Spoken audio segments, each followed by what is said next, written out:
right, listen up. I've got something to tell you. It's about food. More precisely, food from my homeland, from Iceland. And let me tell you right away, this isn't just nourishment, it's magic. Honestly, I've fallen in love, not with a troll, they're usually too hairy, but with the cuisine of this wild, windy island up here in the north. Let's start with skyr. Ever heard of it? It's kind of like yogurt, but technically it's a soft cheese. Sounds weird, tastes heavenly. I had my first skyr when I got lost in a supermarket in Reykjavik.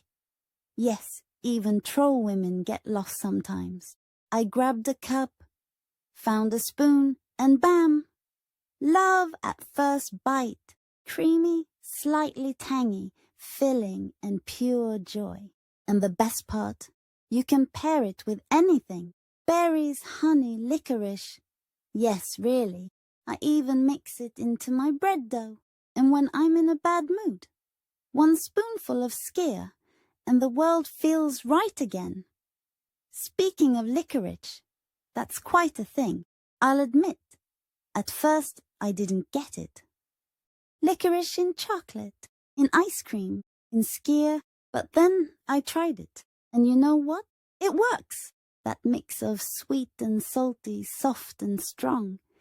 It's like a little storm in your mouth. And I, as a troll woman, love storms. But here it comes. Hot dogs. Yep, you heard me. In Iceland, hot dogs are something special. They call them pilsa, and it's not just some sad sausage in a bun. It's poetry. Lamb, pork, beef, all in one. And the sauces. Sweet mustard, remoulade, ketchup, onions, raw and crispy fried. I once had one in the middle of Akureyri, with gale-force winds blowing, and I swear I nearly cried from happiness. That's how good it was. And then there's the lamb. Oh, the lamb! In Iceland, the animals roam free, munching on herbs, drinking crystal-clear water. And you can taste it. The meat is tender, flavorful, just perfect. I love it grilled. And yes, troll women grill too, even in the rain, or snow, or both. That's normal in Iceland. You fire up the grill, and then it's lamb chops, sausages, fish, whatever your heart desires. And usually someone shows up, brings a beer, and you sit there in the wind with greasy fingers and a big grin. Of course there's fish, and how? Fresh, smoked, dried, fermented. You wouldn't believe how many ways there are to prepare fish. I even have fish for breakfast sometimes. Yep, really. Smoked salmon on rye bread with a strong coffee. And you're ready to face the day. I'm especially fascinated by dried fish. It crunches so nicely between your teeth. And it tastes like the sea, like salt, like freedom. Now here comes my favorite. Ice cream. Yes, ice cream. In Iceland, people eat ice cream in any weather. Sun, rain, snow. Doesn't matter. There's even a word for it. It's bíltúr. It means something like ice cream trip. You hop in the car, drive to the nearest ice cream shop, grab a cone, and enjoy. I'm totally into skyr. Ice cream with blueberries, or licorice ice cream, or both. And when the wind nearly blows the cone out of your hand, that's when it tastes best. Do you know rugbroith? It's a dark rye bread that used to be baked in the ground. No joke. In hot springs or with geothermal heat, you pack the dough into a pot, bury it, and a few hours later, it's done.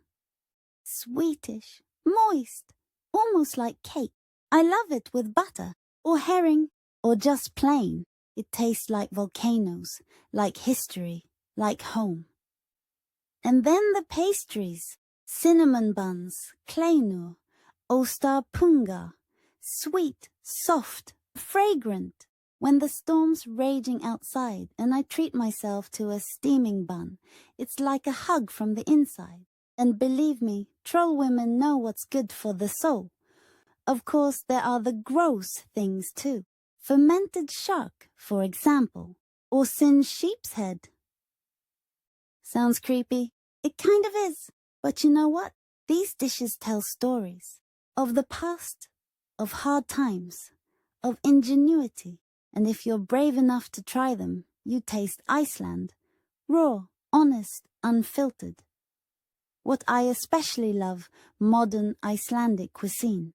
Young chefs reimagining old recipes, experimenting with seaweed, wild herbs and vegetables, grown with geothermal energy. They're creative, spirited, and still deeply rooted.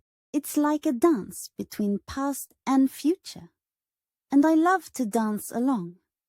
And if you're wondering, how does a troll woman know all this? Well, I've got a friend. Her name is Ursula Jäger, and she runs the blog Yummy Iceland. I've learned so much from her. She knows all about skyr and lamb, licorice and rugbroith, and she shares her love for Iceland just as passionately as I do. So if you want to know more, go check her out. But don't forget to eat something first. Otherwise, your stomach will be growling while you read.